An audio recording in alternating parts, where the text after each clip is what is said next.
Welcome to 12 Step Crashers Freestyle Free Talk Sundays. I just invented that word or that naming convention because, well, the idea of this format is for us to just discuss without any specific topic in mind about sobriety, about our journey, about our challenges. Um, and correct me if I'm wrong, Eric, but at least for me, the intent is to be very vulnerable. So I kind of um, see the session of tonight a bit different from a podcast, which is humoristic, as opposed to when we do these chat sessions, a bit more private or deep rooted in our lives. Is that a good way to describe what we're about to Well, do? I get what you're saying. Yeah, I guess I agree. I just think I guess the way I see it is it's just really we're not we're not subject bound, and we like you said freestyling. So there might be some ramblings. Um, the weekend is over, so for a lot of addicts and people in recovery, sometimes the weekend is triggering or problematic, or the lack of Yeah. plans or routine is problematic.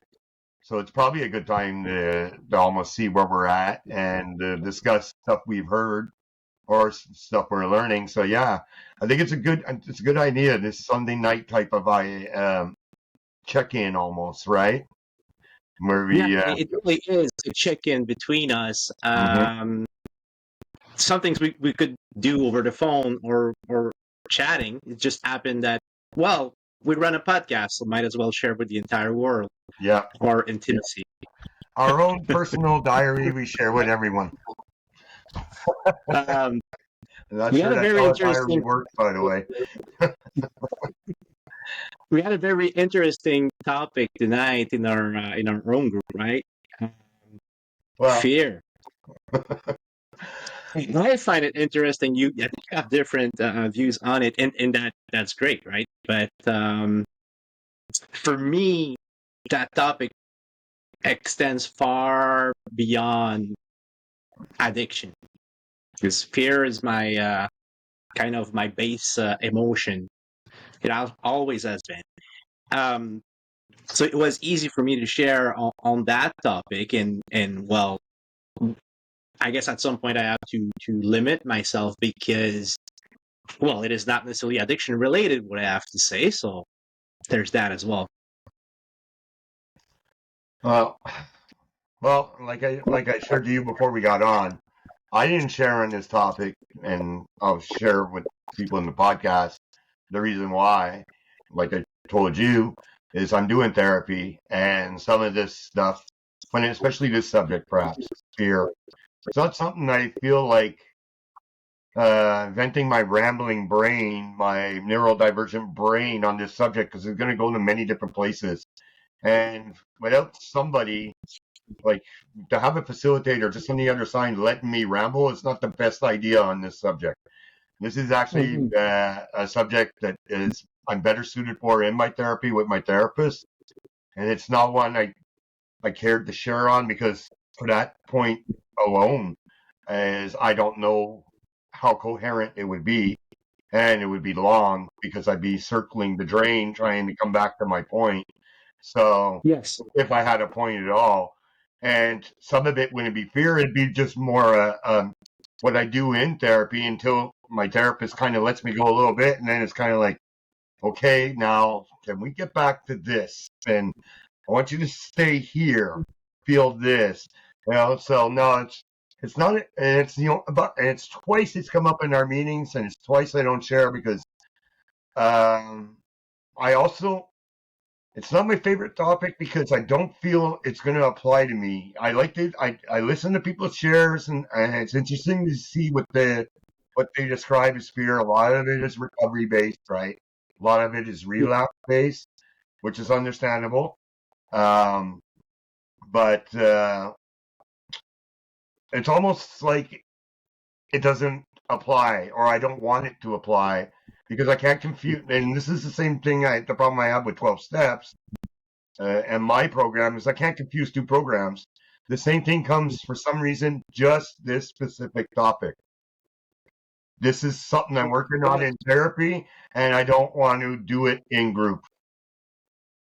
Yeah, well, and that makes a lot of sense. You segregate between the topic of addiction, and you just like meetings are for addiction, and well, that therapy extends to a broader spectrum of Right. your recovery, I may say. Um, and it makes a lot of sense. But what you just said is also something that I feel because, as I said, fear is a topic that extends far beyond addiction, and I don't have the typical fears of people in recovery that are substance related or slip related. I touch on wood again, but those are not my fears. I'm filled with fears, like crippling, but not in a way that actually is relevant, I would say, to the masses. Or So yeah, recovery. exactly, masses in recovery. Yes, to be clear. Yeah. And I've noticed as well, and I really want to keep myself honest and respectful in that way as well. But it sometimes it may be triggering or troubling for people that when I say things like I don't have ever some cravings, I don't have urges, like, but I don't. I really don't. I'm not gonna lie, but for most of the people we have met in recovery, we're the lucky ones. We're the very lucky bastard that we're not dealing daily with urges. Well, okay. There you open the By the door. I think we're on to our first freestyle subject. by the grace of God, we're not ever concerned with urges so far in our early recovery. Okay, so yeah, I think only once did I feel and literally gone. Okay? Yeah, That long. like And the desire some for a kind of cigarette. an idea to whoop, but it was that long. Disputed and Yeah, gone. Right? CBT, DBT kicked in and disputed that right away. Otherwise than that, no, never really get urges or cravings. I get flashbacks. I've told you I get flashbacks where I see the old. It's like if someone would. I'm staring at you now, and then if somebody slipped a picture in front of this frame of you, showing me sitting at the couch drinking. Right? I get like flashback images, but it's not a craving. It's these weird, like PTSD almost flashbacks. yes. And at least for me, those flashbacks, because I get some, are usually followed with guilt and shame. Yeah, Came together. there's a bit of fear maybe in there too. Oh yes, It's like, why did I just have that? Why did I just see that? You know? but I think I briefly touched on that on our pilot, but I have came across my DOC alone by myself in my apartment 2 times, and I have came across my DOC an 8 ball worth of my DOC on the floor at the theater. Like, and that was life-changing experience because, well, I don't crave the substance. I'm afraid of it. I'm deadly afraid of it. And it's my DOC. Like perhaps I would have a less triggering reaction to other substances, but the act of getting rid of it, flushing it down the drain, each time I came across the substance, for lack of better words, been very empowering. Like I Yeah, I still thought you were fear the going to say that. substance, but much less. I fear the substance much less, and I fear the potential lapses or relapse as less significant, I guess, because I have been tested not because I tried to test myself, because life wanted to test me, and for the same reason, I think I told you, but I never got rid of the alcohol at home, even though I am convinced I will never drink again. But You did tell me the that. only difference, the only difference that I would have to walk like 2 minutes less, because there is alcohol at the corner store, just there, right? As opposed to, well, I do have alcohol for my guests, and I sometimes offer alcohol because it's weird, and I know it's not a common thing for addicts, especially in early recovery. Early. But for me, it was day one. The first thing I did with my kids when I got out of treatment is go to like Casual Spa, which is a sports bar, by the way. And I ordered a non-alcoholic beer. Guess what they served me? An alcoholic beer. But I knew it because what I ordered was offered in bottles. And she came with a pint, So I didn't try it. I think you had my order wrong, and I returned it. But that also in itself been extremely empowering, because, well, the power of choice is easy when you're in treatment, but power of choice when confronted with the possibility of making the wrong choice is a different type of thing, And I was so proud. I felt so joyful of that action. And my oldest son is 13 years old. He got all that. He saw what happened. And I saw he was proud of me, And these little things have more long-lasting impact on the solidity of my sobriety than mantras or guiding principles, because I understand the concept of it and I apply guiding principles in my life. But real life events where you're exposed to substances and what you do about it, at least for me, it's been liberating a lot. Well, yesterday again, I was a burlesque show. There was alcohol there, but like it's for me, it's not. I don't even think about it anymore. I walk to the bar, I ask for whatever non-alcoholic thing I want, but it's not. Even when I was in active addiction, if I wanted to say, "Oh, I'm not going to drink tonight," well, I spent the entire night like, I'm resisting alcohol. I never had that since getting sober. I don't resist. I choose not to. And maybe I'm gifted with neurodivergent brain that helps me do that. Because I know it's uncommon. And, well, I have other dysfunctions. I have several other dysfunctions, but I know a lot of people are envious of my relationship to substances.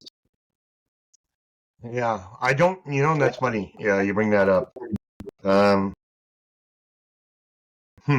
don't know that I don't have conversations like that with the people I talk to. I really, well, you know me, I'm pretty light in my conversations. I don't delve into any darkness, and I'm not usually texting people up to hit them up with anything dark. Just once or twice, someone hit me up after a share, but I understand where you're coming from. And remember the story I told you when I went to Ottawa and I stayed at the hotel in Ottawa, and before hanging around in the lobby across from the bar and ordering an iced coffee from the bar and watching people drink while I'm on my phone and I'm setting up my rendezvous and staying at a hotel alone, right? I'm alone. There's nobody there. Nobody's checking me.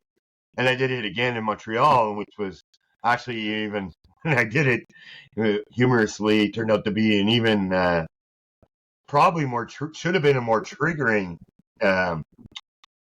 event because I ended up, and Montreal, and this place I'm talking about, the venue called Fofun Electric. It's kind of Yeah, a punk. I walked by the place yesterday night as well, and I told you, And yeah, so and I was there doing their punk rock music generally, and it was a punk rock festival. So my hotel is literally like the next door over or two doors over from this place. And so my sidewalk is filled with inebriated and stoned people, punks, with their hair and tattooed up, which I was admiring tattoos as I'm going by, looking at that guy's tattoo, looking at this girl's tattoo. But otherwise than that, I didn't feel any urge to join them, and I didn't go to the bar. The only thing I could think of, and I think I shared that with everybody, was the first thing that came to mind was, my God, if some of these people are going to be in my hotel, I'm probably not going to sleep tonight. It's like it's gonna. When the show's over, they're going to be storming in at 3 a.m, and they're going to wake me up, and they did. like you did a punk move renting that hotel, but yeah. Yeah. And maybe to finish the story, the thing is, ironically, I was staying overnight because I didn't want any dealing with parking in the city and everything. And where was my parking lot? Mhm. Well, that street that I mentioned to you where the people were using right across from the Fofun? Yeah. Okay, the parking lot. So I have to walk by all these people, and they're using it and they're begging, and it's like, obviously I have empathy for what they're going through. I mean, still all this is happening in the first few hours of arriving at my hotel, and feeling the pressure of getting all settled in, get a shower in time for me to go to a church. Yes, me in the church. Yeah. To watch a silent movie from 1924 or 26, I think it was 24, but with a live 5-piece band, quintet, right? And it was the most awesome thing. Yeah. The music in this huge, giant, cavernous church, right? The music just sold the movie. But all to say, all these the dichotomy of both of these events happening at the same night, right? It was like literally I was handed a choice. Or you could do this, what you used to do, because you would have been hanging around. Even though you're not a punk, you have no problem fitting into these places. You always did. You just slide right in, be inebriated, and be like the rest, and strike up conversations. Or you can go to church where you're going to sit alone in a pew and watch a movie with the rest, which is ultimately what I did. So yeah, and Or a choice.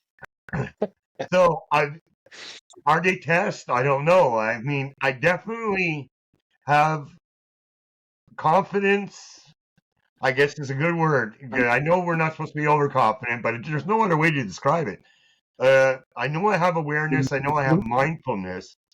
So then I have to have some sense of confidence that I have the tools within me to put myself in these situations and for it not to even come up, not to even think about it.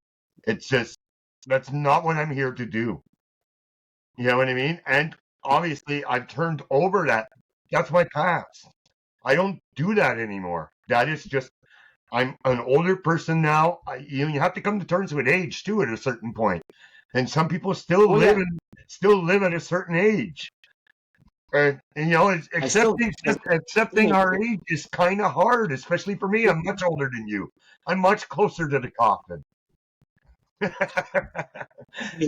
Tiny bit. But all that to say is, I hear what you're saying too about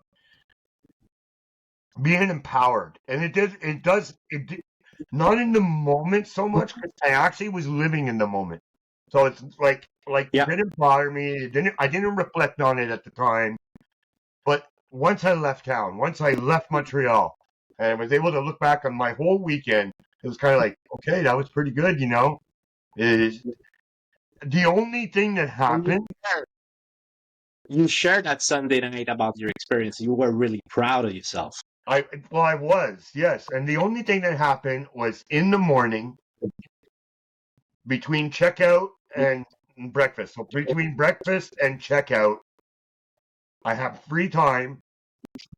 And I didn't feel like using it or anything, but here comes my self-attack, and I've shared this story about self-attack before, or it's like, you're wasting time. Why aren't you doing something? You're in town. Go somewhere. Do something. You got this much window between breakfast and checkout. You know, and it's incredible how debilitating that is sometimes. It literally makes me start walking in circles with wanderlessly, just wandering directionless until I I relate so. until I'm aware of it completely and I change the behavior. I make a decision.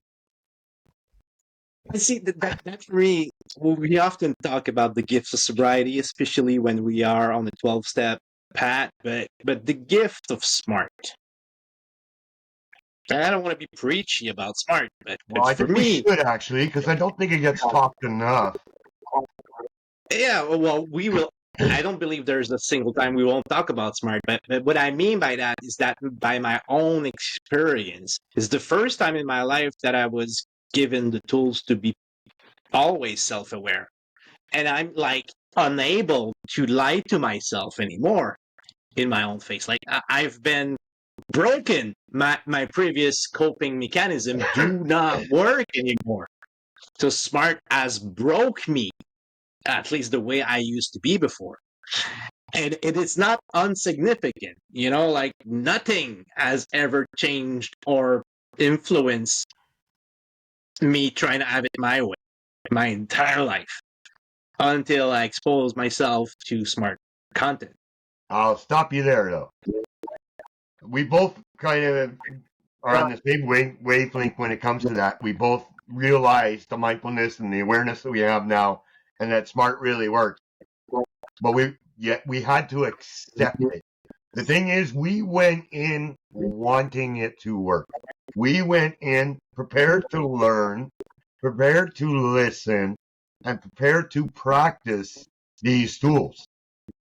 The difference I've always heard, I'm not trying to be prideful here or pump myself up, but I was told from the cleaning staff to the kitchen staff to other counselors that I was working really hard, and a few of them said they never saw somebody work so hard to program. And I'm sure you were probably told the same thing. Certain people go there, they want it so bad, they want to change so bad. They know it's their only chance to change. In my mind, it was my only chance. This was going to be it, and you grasp it. Yeah. Nothing is more important than right here, right now, what I'm learning. Every single minute of those 30 or 60 days or whatever it is. Exactly. And it's understandable. Not everybody has the same relationship to treatment or to the homeworks, but for me, it's been a fucking long time since I've been in school and had to do homeworks, right? It's been a while. I actually like that part. No, me too. But the stuff we had to work on is really reminiscent of university level type of work. And some of it very painful. It's quite intense. It's quite intense, and I believe it's perhaps confronting to certain people that are not used or haven't done that type of work before. This is true. This is true. I think you were onto something there a bit. Well, smart is not for everybody. That I think I said that closing the second episode, but I understand it's not for everybody. Yeah, you're right. You're right about that, and I think it's something we didn't really get into enough with Madalena. Is the fact that there is a lot of work to be done. There is stuff you talk about in workshop, and then stuff you will have in the next workshop that you are to work on in between. And for some people, they were never good at that, or they in coming out of addiction or wherever they are in their time in rehab, they're not ready for that. And let's face it, I did anyways, because I was there. I saw 3 groups, right? There was a group that was there 2 weeks of my first month that left. A new group came in, and then I saw the 3rd group come in. So I saw at least 3 groups, and there's always some that it's almost like a mini vacation. They're in their pajamas all the time. They just show up in pajamas for the workshops. You don't see them in between workshops. They're in their room. Once they get their phone back, they're on their phone. Before they get their phone back, they're watching TV. They're not mingling. We saw this, right? I mean, I saw it. And to the point that he even talked to my counselor about it. That I was like, because I was trying to lift people up. I wanted everybody to join me. It's like, let's all rock the tide. The tide will rise us all together, right? I'm gonna bring you all with me. You're in that big cloud, and then you're like, hey, wake up! Come on, come with me. And that's the naive part of early recovery and that pink cloud, as you said. Funnily enough, in recovery, you get to learn that you cannot save anybody else but yourself. That's right. You can support, you can listen, you cannot save anyone. You can barely save yourself. And I'm like you. I'm naturally a leader. I'm also naturally a people pleaser. So I want people to succeed at least as much as bad as I want to succeed myself. So I've been affected by the turn of events after treatment. It's no secret, guys. If you didn't know, most of the people relapse, and few people go back to treatment. Few people keeps going to meeting. It depends. Yes, but it's around 90% from what I've heard, and perhaps higher than this.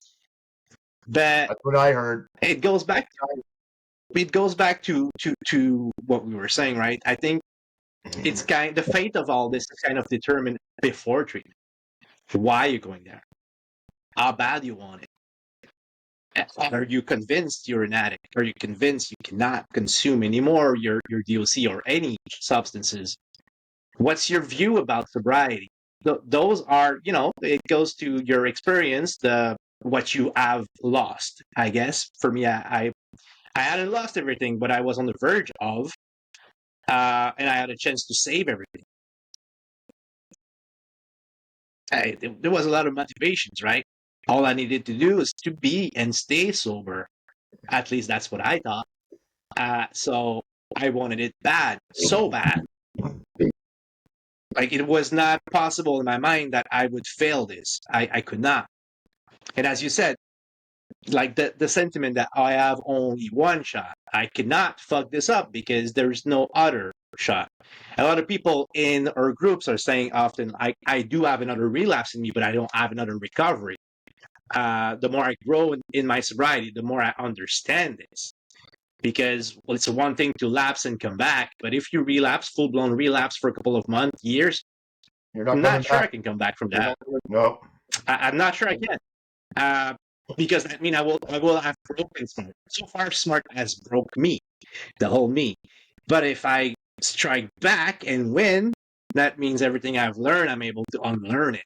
And I hope that will never happen. Well, here's the thing. No, that's interesting. You bring it up. I'm not sure I can ever unlearn this. That's maybe why we've seen in our groups people come back faster after a relapse. They know they can come back in our alumni group, and I think the tools kick in too. I think there's something about once the initial shame of that first day or two is gone, they get back. The tools come back. I really do believe if you've learned them, like you were saying, they broke you. Well, it's one way to look at it. They enlightened us, maybe. Yeah, I understand what you're saying. It's kind of The image is strong, right? If that's how you see it, that's fine. Whatever works for you. But yeah, I don't think I can unlearn it. And more to the point in which I've said in my shares before, I'm a better person now. I mean, I wish I would have learned these smart skills early in life. I would have made a lot different decisions. I mean, I would have made so many different decisions because I would have had mindfulness and awareness to begin with. Not even talking about CBA, the cost benefit analysis, just the mindfulness and awareness. The critical thinking. Yes, well, yes, and like I was mad the first time I had my one-on-one session with my counselor. Like, how come we don't learn this? Like, my kids should be learning this right now, not me. I was pissed. Like, that's a basic life skill. Why don't we know about this damn shit? Um, and it's funny because you made me realize today we were talking about something else, but like that CBT work is present in the 12-step program. Yep. 12-step works as much as SMART works. Depends on the individual and the fit, but within the principles and how the program works, there is a notion of self-control. The Self-management. notion of power, the notion of power and the concept of surrendering quite differs and quite the opposite in certain ways. But ultimately, the concept is the same, right? The concept is the same. Like, the goal is no different. It's just how you get there. Well, there's not only one route, and I can understand that. But well, look, and the other thing I think I brought up with you when I pointed out the CBT a bit was the fact that the steppers, especially their mantras and some of their principles, it's stoicism, it's gratitude, it's be in nature, it's mindfulness. It's the only thing you can control is your response. Those are straight out of the Stoicism Bible. Those are straight out of principles by the Greeks, and I think it's 301 BC, and that is before Christ. So the reason that disappeared is right, Anno Domini. That got pushed aside thanks to Christianity and all the other religions that came next. We don't need this thinking shit. We got faith. I'm serious now. I'm fucking serious now. That's what happened to it. It got pushed aside because an empire dies, and so does their ideas, right? They're the victors, right? Of course, it's how it works. But when you think of it, like 300 BC, alcoholism was around. It was a problem. I'm convinced it was. Oh, yeah, I'm sure. Substance abuse was around before Christ, right? And those principles from the Greeks, the Stoicism Bible, certainly had a similar purpose of self-control and empowerment as we're seeking today in substance abuse disorder recovery. It's funny how things do not really change after all. We have, like, nobody's inventing a new wheel on how to actually self-manage, self-control. Well, look, even CBT, now I forget who wrote before SMART adopted it. There's a book in the 1970s, I forget who wrote it, and it specifically references a lot of Stoicism. The gratitude part, the mindfulness, all that stuff, it's in there. So even CBT borrowed from Stoicism. It's just that good ideas eventually come back, or they don't ever die, right? But if you look at how we raise children, it's the same base values. School system also applies on the same principles, like gratitude is important, but certain things are just common sense, or at least we think we understand them. Like, I thought I was grateful as an addict. There's a lot of things that I thought I was doing right, but I wasn't, because I was able to fake it, and I think that's really it. I know from knowing the person I was before, I would have been capable of faking being sober. And I'm not talking about not being abstinent. But some people trying to convince themselves that they are happy sober, but they're not. And you won't ever be happy because you want to believe you are. You know what I mean? If it's not a choice that actually makes you happy, it must be very difficult to remain abstinent to begin with, but even to consider that you're sober. Well, my idea on this is a bit like my idea in trying or looking for purpose. It feels to me, my opinion is of happiness and purpose the same. If I have to spend a lot of time looking for it, it's probably not going to make me either happy or purposeful. So it's I prefer to. I, this is true in that I prefer to plan, not exactly live in the moment. I'm present in the moment. I like to say I'm present in the moment because I don't like to say I'm living in the moment. I'm always living in the moment. When I'm going to be on my deathbed, I'm still going to be living in the moment as I die. So, you know, I prefer to be. I'm present in the moment. But when it comes to happiness, I really think if you try too hard, you're not doing it right. You know what I mean? And Happiness is is it, a permanent state. but this is still the addict brain, right? I need that serotonin. I need that dopamine. I need it all. I want it now. I want my rush. Yeah, Yeah, my but happiness. and happiness is defined differently by almost every individual, right? But one thing we can agree on is that it's temporary. It's something you achieve and it doesn't last. You Almost gotta all enjoy it emotions in are. the moment. Yeah, exactly. You gotta enjoy it while it lasts, or you gotta force through it if the emotion is negative while it lasts, but it has an expiry date. You gotta create some new happiness just for today, because if you don't, well, it doesn't bloom by itself, right? Happiness is the result of your choices. Happiness is the result of work you put into it. It's not a permanent state that you acquire like nirvana. You know, like it's not like opening the gates and walking into paradise. You know, happiness is temporary. You're probably right about your definition. Like that, everybody's definition is different. But I can tell you Yeah. I'll have some of my happiest moments on my regular day. I've Me changed too. nothing. I've done nothing special on that day. I have not gotten to see a movie that day. I went to work. I ate. I did work. I talked with my other employees.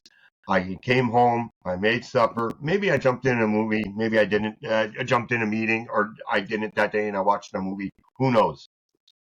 Come to bedtime, I'm feeling pretty happy. Certain days it's just like that. Hey, I'm in a good mood. I'm happy. And I did nothing to achieve it that day except be sober, be mindful, be present in the moment. And when the day was coming to an end where I had to put my head down, I'm just hoping I'm going to have a good night's sleep. I'm grateful for the day that I had, and I'm happy. And yes, there are bigger moments where you're happy. I'm not sure it's happiness we're experiencing. Happy, I think I just described happy.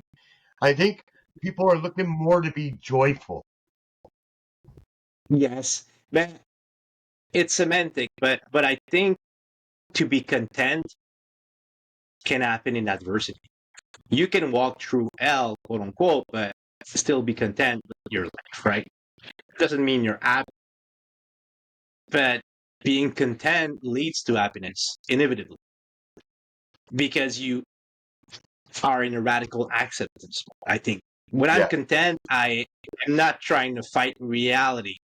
I embrace it as hard as it be, but it's where I actually anchor myself is in the reality, and I have to deal with it. And I know that I will deal with it because I've dealt with worse. And then I am content, even though I'm suffering like I never suffered before. And that happened in very recent weeks, right? Just a couple of days ago. I've been in the worst emotional place I ever been. It lasted a couple of days, but I emerged from this dark place in a very content way.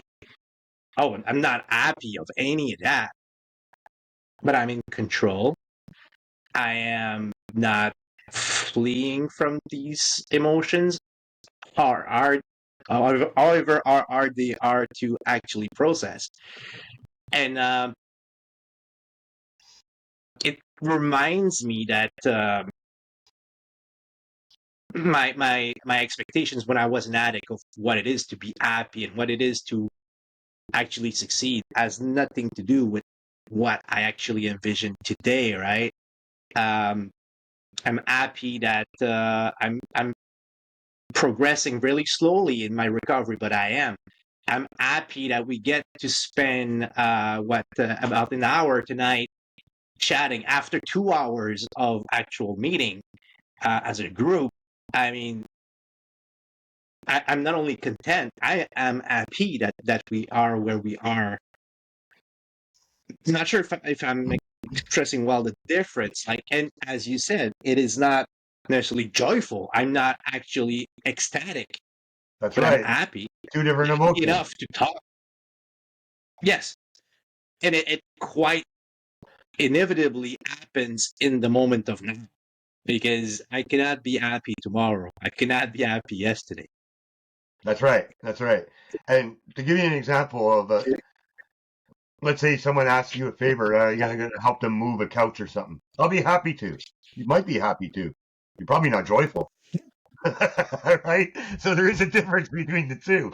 But a Well, lot of, because being of service, being dependable for somebody else is something that can genuinely make you happy. yeah, Like it's a purpose. Happiness has to do with purpose.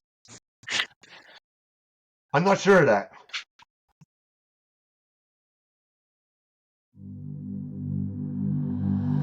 I haven't been on a plane this year, but I've traveled so many places in my head.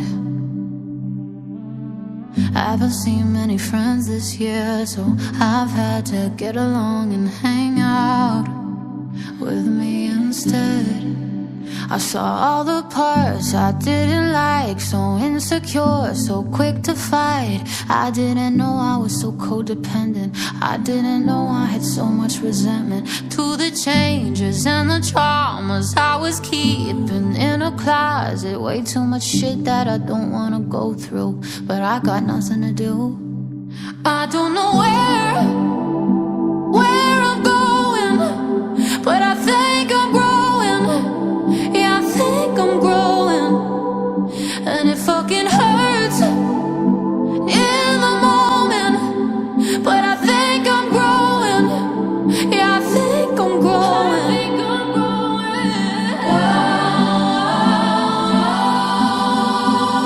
I think I'm growing. Yeah, I think I'm growing. I think I'm growing, baby. I think I'm growing. I think I'm growing. Yeah, I think I'm growing.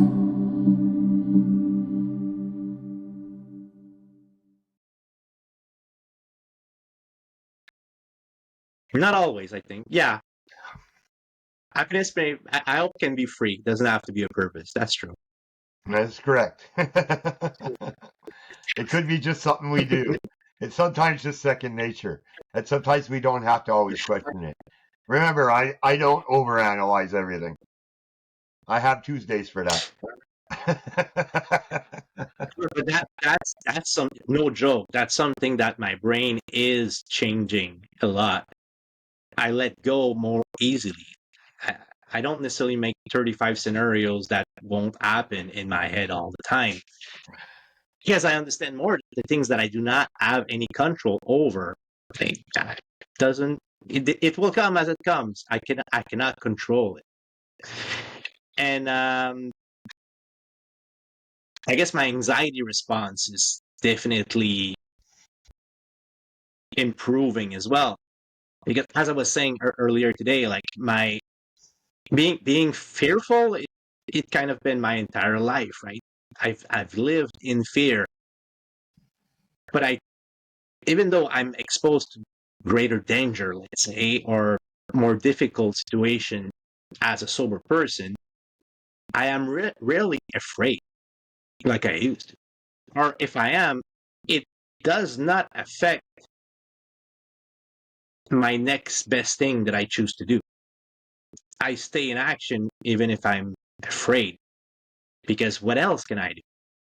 But that is very, very new of me. Um, Whenever fear was unbearable before, I would just crumble or disappear or react violently to protect myself. Like all of these things are not happening anymore, which gives me a lot more time to do the right thing.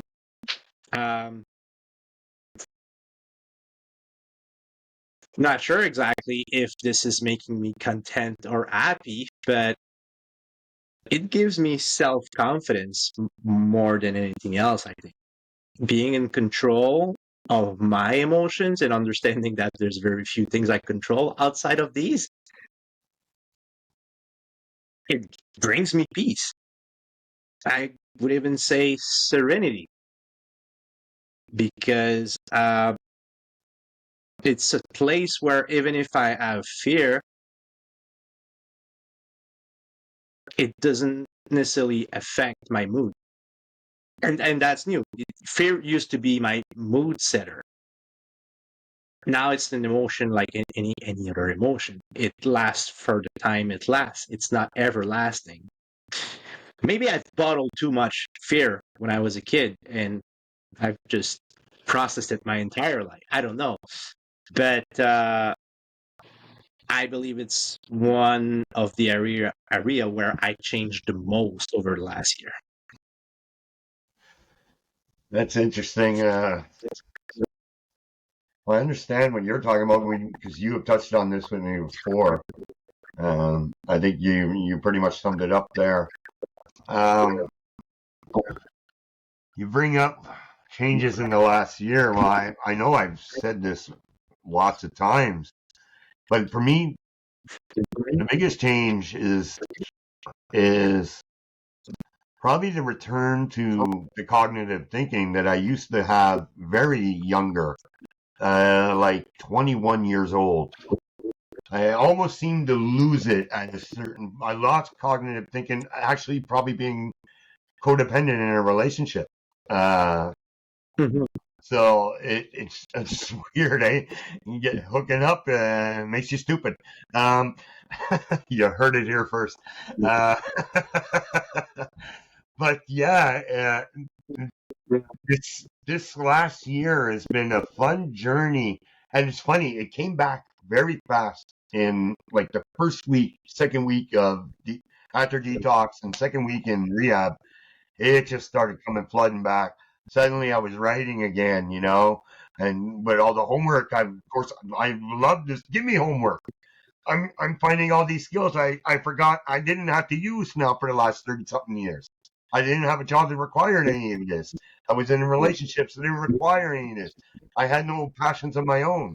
All these things came happening right away in rehab, and what I've been trying to do, and this is part of the self-management that we learn in SMART, is time management and patience. And and especially the first 3 months when I got out, boy, I was just hitting the mark, right? I was just right on time or a little over time, but I was rushing for everything. Everything felt like I was playing catch up until about the 5th, 6th month.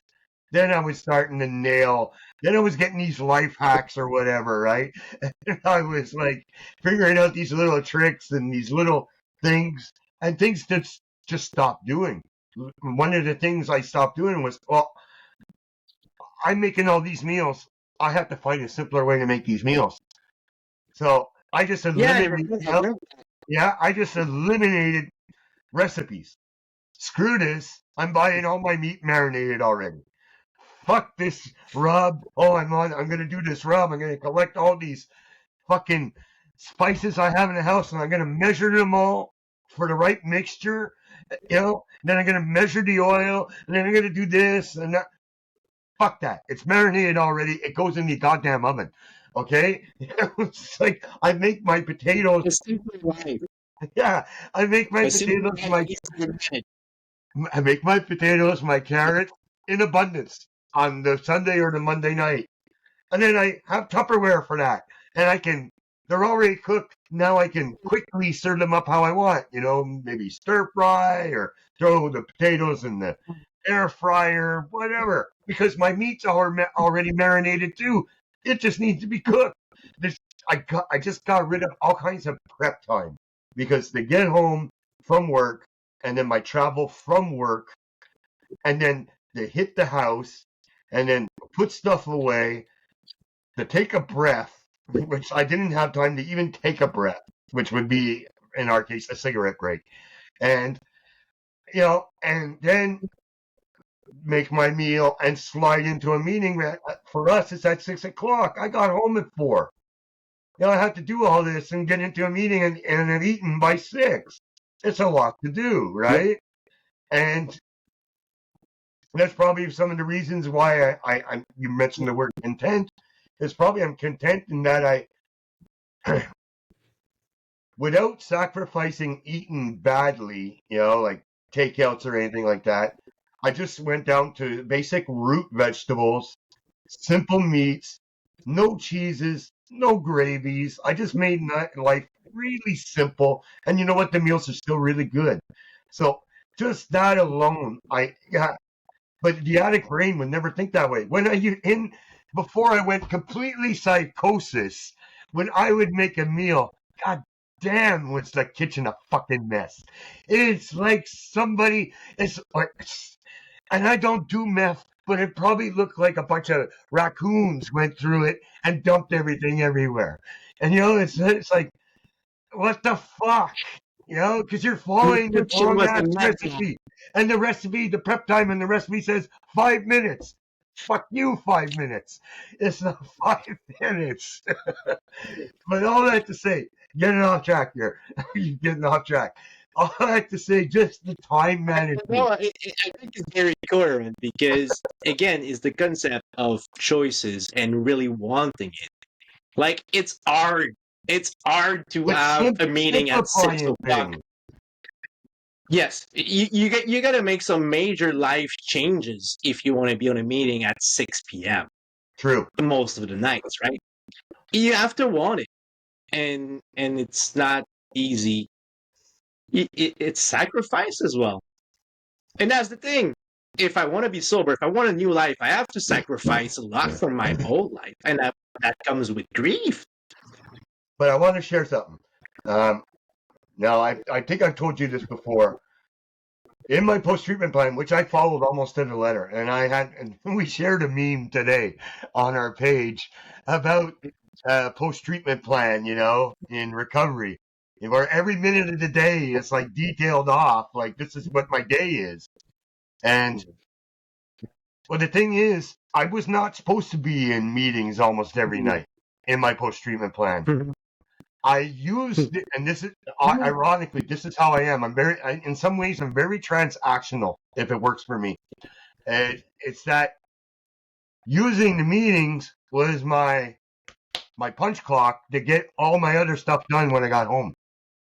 It became my excuse to better manage my time. I didn't necessarily need a meeting every night. I wasn't struggling, but I used it to nail down my discipline. Yeah, exactly. I use the meetings much like the workshops and the homework and rehab were discipline. I brought it with me, and the only way I could survive on the outside, because I wasn't surviving, I was rushing everything, was I had to incorporate my SMART program into my routine in that first 6 months for sure. and that's where it's interesting again, because for me, I started to jump in more and more meetings than was scheduled in my care plan as well. But it was fear. I was fearing that if I don't spend enough time investing in my sobriety, I would put my sobriety at risk. it was really fear-based. Now it's an habit, and if I don't get into a meeting today, I'll go another day, you know. But it took a lot of time for me to get there. But Our life. you Go heard ahead. that too. You heard that in the meetings, Oh yeah. Oh yeah. right? They Yes. encourage people keep And I'm coming back. compliant. Come all week. They encourage it, right? Yeah. Now I realize Even for in active somebody really addiction. struggling, yes, this is what you want them to do, but we hear it too, right? Yes. And it's almost like like you said, it was fear-based a bit at the beginning. Even to this day, like the concept of not having urges and craving triggers fear. Why and when would that happen? You know. But yes, and even when I was in active addiction, that's what I wanted to say is I was compliant. So you give me rules, I'll have my way around rules. But you give me like duties or things I have to do, I usually get them done. And that hasn't changed since getting sober. Yeah, that's funny. Well, for me because there was all kinds of changes that I had to make in my personal life. So yeah, these routines were not like I was winging them before, right? There was a lot of takeout meals and stuff, right? I had no routine basically, besides the work routine. So my come home routine was whatever, right? You're in active drug use, but I'm not necessarily always using drugs during the week, but I am drinking all during the week. So there's no discipline, right?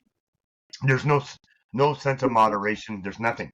So yeah, and so your whole life is disheveled. So yeah, for me it was a complete relearning how to be because I hardly ever lived alone. You know, when I moved out of my parents' house, I lived with a couple of friends for a while. Then I went and me and another guy, we got an apartment. Then I moved to another place and I had my own top floor, but there was two other people downstairs. They were friends. And then I moved in, met a girl, and we ended up moving in together, had a kid, and then break up, moved home to my mother's house for a few months. Met another woman. This is the kind of life I'm leading, right? Move in with her to a new place. When did I ever have to just be alone with myself? So all that was my biggest learning curve in recovery. I have a question for you about what you just said. You never been alone, but what was your pattern that led to addiction? Were you isolating, hiding from people you were with? No, not really. No? And once I was in a relationship, depending on your friends, right? If your girlfriends get along with their girlfriends, if that don't happen, you don't see each other, right? That's just how couples are. So imagine that for about 16 years. So it's not that I purposely isolated. When there was events where it was like Super Bowl weekend or whatever, and it's just the guys, I would see them. But did people ever come to my place? Never. Right? So. But I mean, using versus the people you live with. Like, is that something you kept secret? Oh yeah, in some way. Yeah, well, not the drinking, but yeah, the other drug, my white powder DOC. Yeah, but that was, and we've talked about this, right? I used it. Did you know how much I use? I told you this before. It's nothing. I use a quarter a day, a quarter bag a day. It's not really much in like terms of usage, right? But it's constant. It's not Tony Montana level. Yeah. Yeah, Tony wouldn't be proud. That's okay. But but he died. Well, no, he's still alive. He just had a kid. Well, I'm talking about Al Pacino. Yeah, well, the actor. Yeah, of course. He's in his 80s, for fuck's sakes. The reason why I was... To tell you the truth, it's rare I talk about my past because unlike other people in our groups, and yourself included even, I don't reflect on it anymore. Much like my drug use and my drinking and my partying and on the weekends, after I was single both times, then I had a lot of fun. I'm not gonna say I didn't. I had a lot of fun. There were a lot of fucking nights that weren't fun, but there were a lot of nights that were. But that, I closed the book on all that. But having done that, in a lot of ways, I closed the book on everything in my past in some ways. I only talk to my stepkids and my daughter. Nobody else from my past really exists to me anymore. And almost those events don't really matter because there's no growth to be found there in some way. Yeah. Yeah. Well, I was asking because I have never been alone in the last 20 years either, except for the last 10 months. But even sober, I'm gonna reflect on this, but even sober, so let's say the 5 months I've been reunited with my loved ones after getting out of Heritage, I find myself still like, oh, when I'm alone by myself, I will do the things that I postpone, like the things I like. I will, like I'll read a book or, but I'll be doing something selfish. And that's the only time I can do it because the rest of the time I have a purpose. I have to do something else for somebody else. I guess like people pleasing was still part of the reasons why. Also being just, well, a dad. Also being, well, just a husband. There's roles and responsibilities tied to this. But before, of course, getting sober, that free time or that time by myself would always be used at, well, doing the things that are not necessarily good for me, not really helping, But when I find myself alone, all of a sudden, I don't believe I had this feeling that I need to follow the reward pathway. I'm not chasing a reward or like self-care kind of thing. Maybe because I'm always by myself and I always do what I have to do, what I need to do. But that's the first time in my life that I don't actually chase something, and not substance related, but chase a moment to myself. I was an athlete before I was a drug addict, and going to run was exactly the same type of thing, right? Whenever I could make time away from home, I would run. Because that was what brought me joy, or at least relief, in many ways. And I've noticed this really recently, but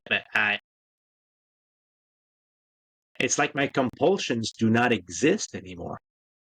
I don't know if it's the loneliness, like being around people, perhaps certain things would be different, but like I'm not hiding from who I am. So I don't have to unleash the beast kind of thing when by myself. Not sure if that makes sense. I'm really thinking out loud. There's nothing that I'm saying right now that I thought about really before. But there's value in that loneliness. And I think you're very comfortable as well with being by yourself. Well, I'm an only child. Yeah, me too. I'm an only child. But I remember that you told me that. That's why you also now feel that way. I believe, anyways. Yes, I think so. I think so. It's still very uncomfortable. I still feel depleted from human connections in many ways. But in other ways, I've never been as connected as I am with people like yourself and other fellow addicts. Having genuine relationship it's different than just being physically present with some people you love, right? Exactly. And now you used a good word. I'll tell you what, I could use that word too. Depleted. depleted after spending some time with someone or talking with someone. I think that's an neurodivergent and only child syndrome. I think they kind of interconnected there because there's a few people that are only child that I've heard, and I think it's neurodivergence a bit too, in that it's almost the energy absorbing being with other people. Some people can do it, and it doesn't. They're fine, and it doesn't change them. I need a break after I'm with people sometimes, most of the time. Like I need a break. It's like that meme that's on the internet. Oh, I've had enough peopling today. You know what I mean? I understand and I don't understand in certain ways because, well, there's meme also about the social battery.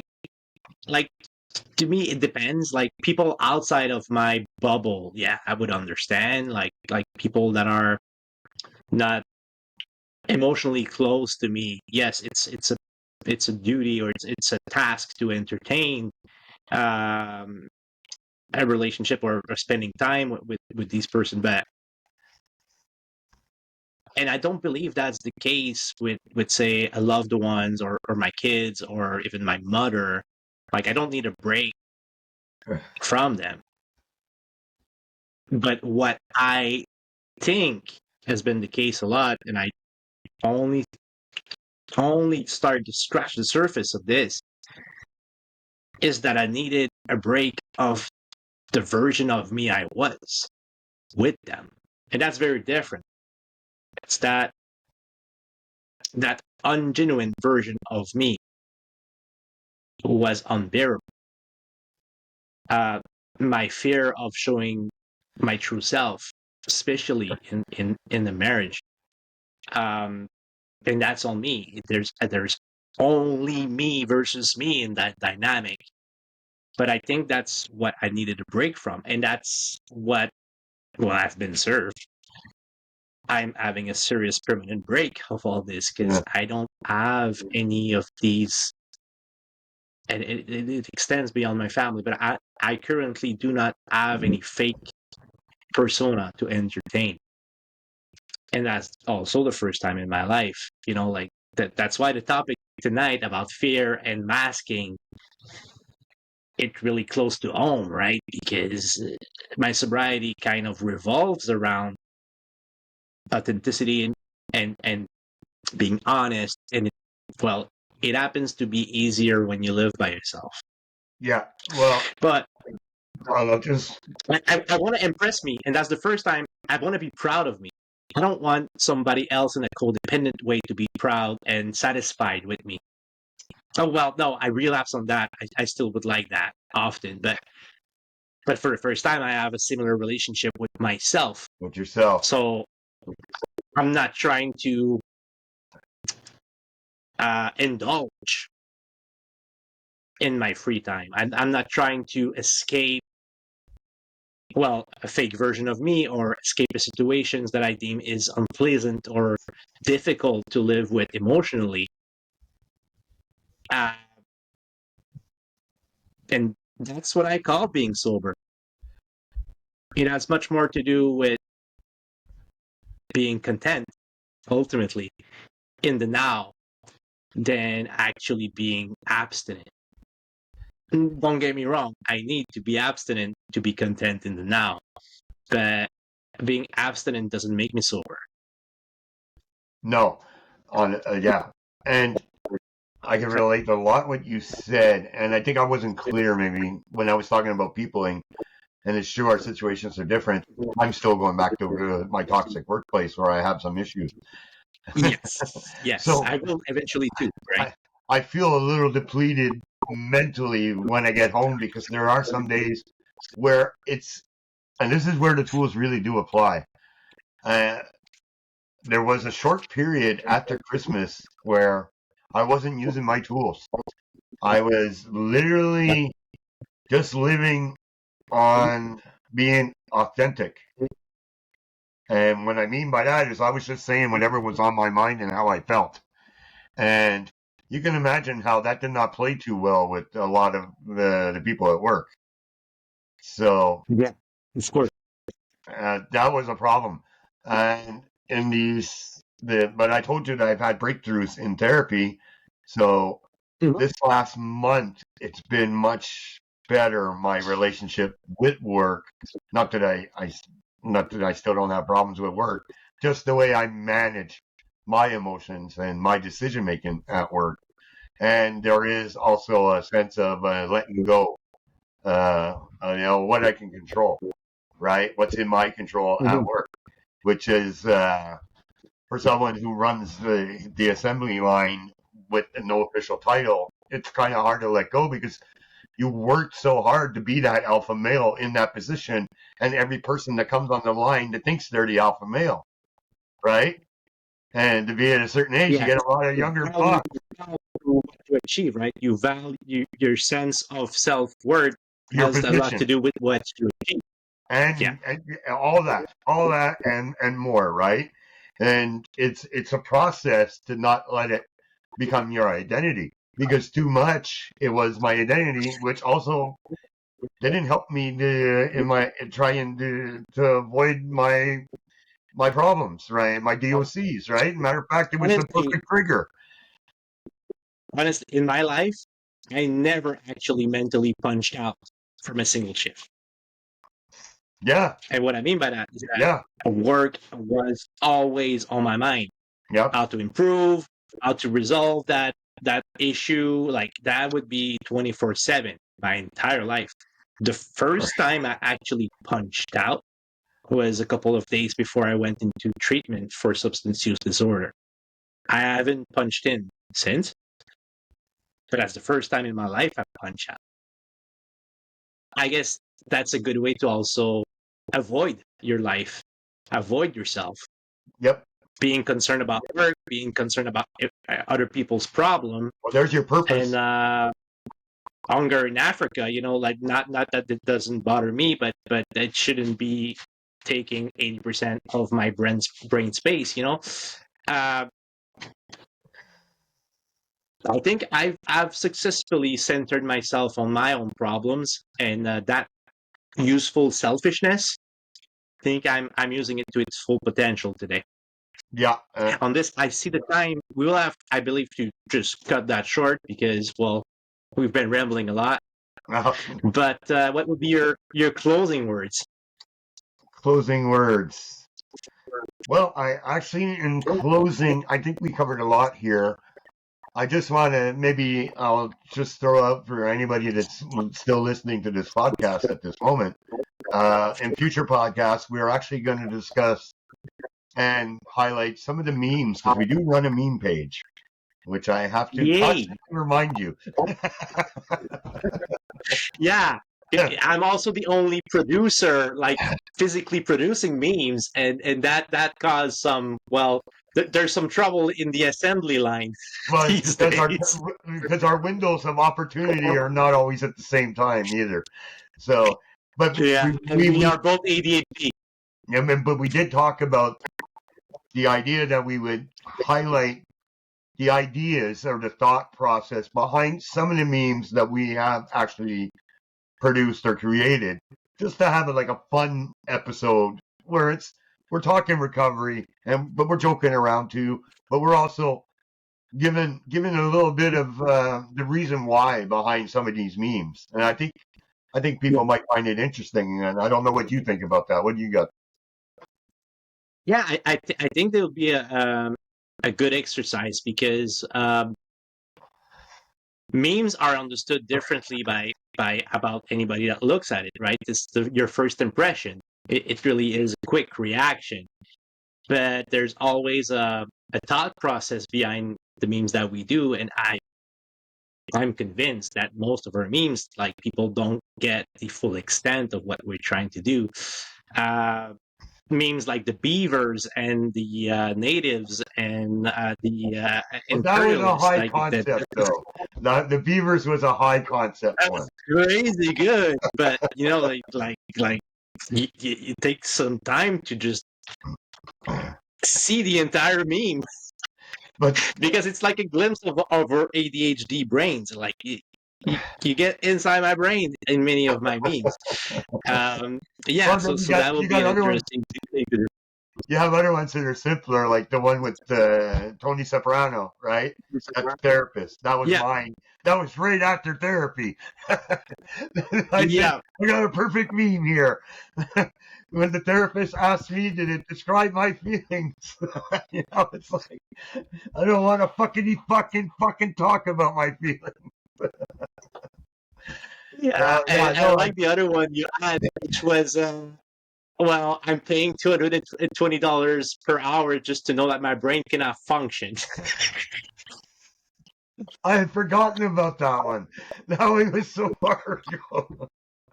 Yeah, and Man, that's the thing. it's true. We talk about it processing emotions, but memes, when you do that in the same mindset, helps with that a lot. Like expressing yourself through memes, um, it can become extremely toxic running a meme page. I can tell you about this in another episode,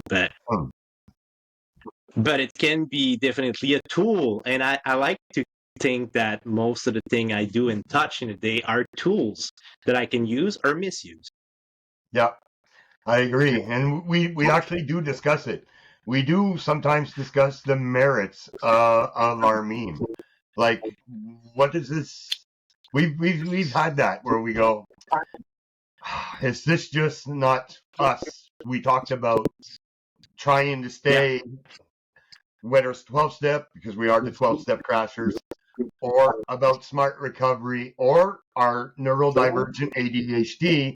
Other things, what some of them sexual, but still could be recovery related, and other things we have not touched because we just don't find it's our lane.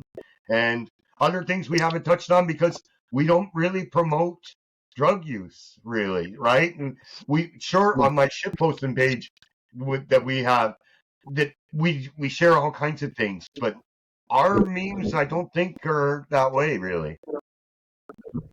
Well, you need to be able to stand behind what you put out there.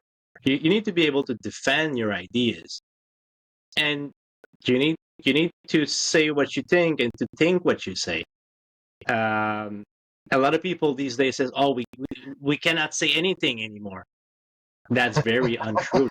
You just don't have either the balls or the legitimacy to defend the shit you're saying. It's very different from being unable to say it. Nobody stops you from saying whatever Anything. shit you want to say, but you got to live with it, right? And I think that this is important. Like, this is our identity in many ways. Like, well, if the 12-step crashers do not exist tomorrow, we will both still exist. But in the meantime, I think it's important that we do it with integrity and double checking that, well, is that something that actually represents us, or is it pertinent to say, like, does it have any purpose? And that's interesting because that's how we look at life right now as well. Yeah, the only time something will slide in is because it's just too damn funny. Yes, sometimes. Yeah, it's just like, because no, we we're not gotta perfect, do it. right? It's a fucking funny meme page. We gotta do it. It's humor. Exactly. Yeah. It was great. It was another great chat, man. We had 2 this week, which means we're gonna be able to publish 2 of these beautiful things. I want to thank you, Eric, for being in my life, because you are a large proportion of why I'm content with my life these days has to do with your presence in it. So thank you. Well, let me reciprocate because we have a lot of fun together. If I was going to use the word fun, it would be a lot of times we are having fun. It's profound. It is probing. It is vulnerable. And it is enriching. And my friendship with you is very enriching. And I treasure it very much. I have a lot of good friendships. You're one of them. And I can say that about recovery, the awareness, the mindfulness, the openness to new ideas and new friendships is probably the best thing that you get in being sober. It's just mind-boggling how I will use what they say right here, the gifts of sobriety, right? It's just Yes. beautiful. It's a beautiful thing. Yeah, and yeah, no, it's something I value and I treasure. Perfect last words. Thank you for those kind of words for me. Good night, Yep. Good night to you. Good night to everyone. and talk to you tomorrow. I'll try to do some memes. I promise. I didn't send you any. Okay. I don't have a backlog. That's good.